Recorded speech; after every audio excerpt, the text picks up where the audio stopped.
Nursing পেশা ও nurse কর্মকর্তাদের নিয়ে কটূক্তি করায় গাইবান্ধার সুন্দরগঞ্জের নার্সিং সংস্কার পরিষদের মানববন্ধন অনুষ্ঠিত হয়েছে। শনিবার উপজেলা স্বাস্থ্য কমপ্লেক্স চত্বরে এক দফা দাবিতে এই মানববন্ধন করা হয়।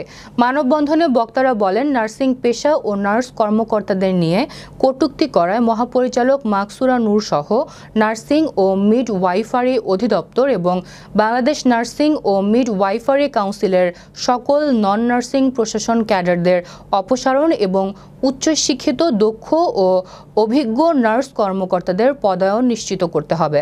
আমরা এই উপজেলা লেভেলে অনেক সময় অনেক কাজ করতে গিয়ে হেনস্থা হই, কিন্তু আমাদের যে একজন যোগ্য ব্যক্তির দরকার, আমাদের যে কথা বলার দরকার, সেই অধিকারের জন্য আমরা কাউকে পাই না।